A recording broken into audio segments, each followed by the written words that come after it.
Bonjour Marianne, Bonjour Magali. et grand merci d'avoir accepté d'être cette année encore ambassadrice de la Fête de l'Aviation.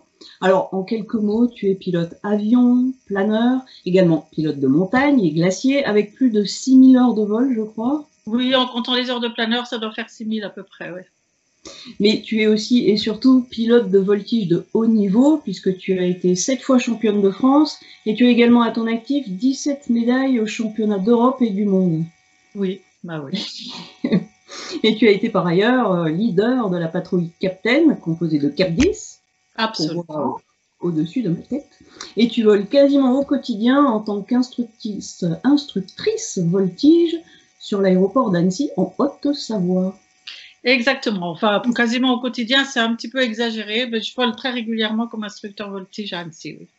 Alors pourquoi la voltige aérienne? Qu'est-ce qui te plaît, t'attire particulièrement dans cette discipline? Bah, d'abord, j'aime voler, bien sûr. Et puis, bah, la voltige, d'abord, une fois qu'on y a goûté, c'est difficile de pas. Ou alors on déteste, ou on adore, j'ai envie de dire. Ce qui me plaît beaucoup, c'est cette sensation une sensation complètement artificielle d'ailleurs, hein, de se sentir libre dans un cadre qui est extrêmement défini, que ce soit en compétition parce qu'il y a des juges, que ce soit en démonstration parce qu'il y a un public, et puis aussi parce qu'on est complètement limité par le domaine de vol de l'avion qu'il faut respecter sans arrêt si on veut continuer à faire de vieux os, j'ai envie de dire. Voilà. Donc c'est cette sensation de liberté, mais dans un cadre qui me plaît beaucoup. C'est peut-être pour ça aussi que à ski j'aimais encore plus le slalom que le reste parce que il y avait un cadre. Voilà, les portes. Je comprends. Alors malgré les événements auxquels nous sommes confrontés depuis plus d'un an maintenant, tu as pu voler et poursuivre l'instruction? Alors j'ai pu un peu voler. Il y a eu des moments où c'était compliqué. Hein. Il y a juste un an, personne ne savait où ça allait nous mener. Et puis, il a fallu retravailler pour refaire de la patrouille. L'an dernier, ça a été un gros investissement, je dois dire, pour voler avec un nouvel ailier qui est Claude Roux, qui est un ancien de l'équipe de France de voltige, qui est un pilote hors pair et qui se trouve avoir un cap 10 avec la fumée et qui est très sympa et qui, au dire de notre coach, à la fin de la saison où on s'était quand même un peu entraîné, mais pas tant que ça, on avait réussi à avoir à peu près le même niveau qu'après 13 ans de captains. Donc, on a bossé autant lui que moi, mais dans des conditions vraiment très agréables et très sérieuses. Et quels sont tes projets du moment? Donc continuer cet entraînement pour le vol en Alors, patrouille? tu sais, les projets du moment, c'est difficile de savoir, hein, parce que je fais aussi partie du conseil d'administration de France Spectacle Aérien, donc on suit de près tous les projets de meetings aériens, de démonstrations qui soit reculent dans la saison, soit sont annulés un petit peu au fur et à mesure, ce qu'on peut comprendre malheureusement. Pour faire un meeting aérien, tu sais comme moi qu'il faut beaucoup d'organisation, très en avance, qu'il faut trouver des sponsors qui, eux, bah, sont évidemment timides vu tout ce qui se passe. En plus, quand on commence à parler avec les nouveaux, la novlangue, hein, tu sais, la jauge, les jauges, les gestes barrières. Alors évidemment, un meeting aérien où tu attends 20 000 personnes et où tu as droit qu'à 5 000, en faisant des petits groupes comme ça veut pas dire grand-chose.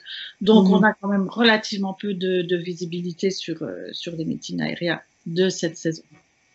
Alors en parallèle à ta carrière de pilote, tu es hypnothérapeute et tu as Et oui. créé un concept qui s'appelle Piloter votre vie. Donc tu poursuis les consultations et tu en proposes même via Skype, c'est ça?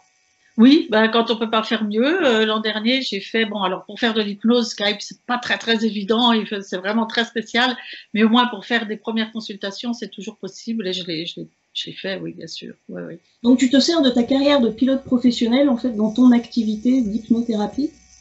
Disons que je m'en sers, je ne sais pas si je m'en sers, mais j'aide autant que faire se peut à ce que les gens utilisent les compétences qu'ils ont dans d'autres domaines.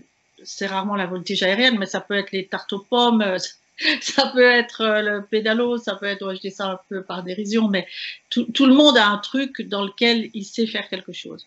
Donc, on va rechercher les compétences de cette personne dans ce domaine particulier pour les ramener à sa propre vie. Mais en hypnothérapie, on ne fait pas du tout que ça. Hein. Je fais pas du tout ça. C'est un peu du coaching, si tu veux.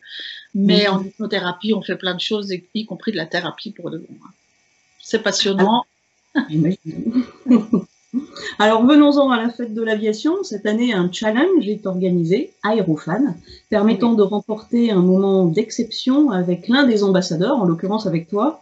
Où sera accueilli ton fan et comment se déroulera sa journée de privilégié? Alors, on a prévu avec les organisateurs de la fête de l'aviation, en particulier Géraldine et Alison, que ce soit à Bellegarde, pour plusieurs raisons. D'abord parce que c'est un endroit d'accueil très sympa. En plus parce que c'est en fin de saison, donc il y a plus de chances pour que la démonstration existe que si c'était en mai. Et puis parce que c'est près d'Annecy.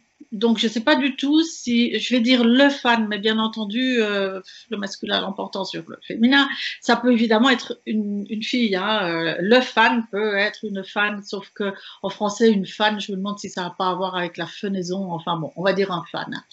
Je ne sais pas du tout d'où le fan viendra. Je ne sais pas si je l'emmènerai dans l'avion entre Annecy et Bellegarde. Je ne sais pas encore comment ça va se passer. On va voir. Ça dépend. Les choses vont s'organiser, mais en tout cas, il aura droit à une journée VIP. Oui, bien sûr. Oui. Avec plaisir, bon, parce que c'est forcément quelqu'un qui est passionné. Bien sûr. Ben justement, donc pour participer, il faut simplement réaliser une mini vidéo de présentation en indiquant ses motivations. Quels conseils peux-tu donner à tes fans pour avoir la chance de remporter ce challenge? Ben, que ce soit quelqu'un qui soit capable de faire passer sa passion, voilà, et puis qu'il soit capable d'expliquer pourquoi, que ce soit quelqu'un qui vole déjà ou qui n'a jamais volé ou qui volera. Enfin bon, le but en réalité, évidemment, de faire de l'instruction, mais aussi de faire une démonstration d'avion, on l'a toujours bien réalisé, c'est de faire rêver les gens. Donc, d'expliquer pourquoi cette personne en rêve. Et j'essaierai évidemment d'être à la hauteur de ses rêves, mais ça, je ne sais pas quels seront à quel point il a des illusions ou pas. Mais je serais ravie de pouvoir voir de près quelqu'un qui aura gagné, parce que je pense qu'il y aura évidemment plusieurs candidats et candidates. Et je ne sais pas qui décidera, je pense que c'est l'équipe qui organise qui décidera. Si j'ai un mot à dire, il faut que ce soit quelqu'un qui a une bonne tête, il faut que ce soit quelqu'un qui se la pète pas, parce que je déteste les gens qui la ramènent. D'ailleurs, plus les gens sont forts et puis plus ils sont discrets en général. J'aime bien ça. Et bon, puis si c'est quelqu'un qui est à part ça assez sportif, eh ben, ça me plaira aussi, bien sûr. Oui, donc il y a un profil quand même particulier. Non. Moi, j'ai aucune idée préconçue. Je vais essayer d'avoir aucune idée préconçue. Très bien, parfait. Donc pour participer, rendez-vous sur le site fête-de-l'aviation.fr, rubrique Les Sensationnels, puis Aérofan, et vous y trouverez toutes les infos. Merci beaucoup Marianne. À bientôt. À bientôt, très bon vol, et puis bonne chance à tous, et rendez-vous les 25, 26 et 27 septembre, partout en France, pour la fête de l'aviation. Et vive la fête de l'aviation.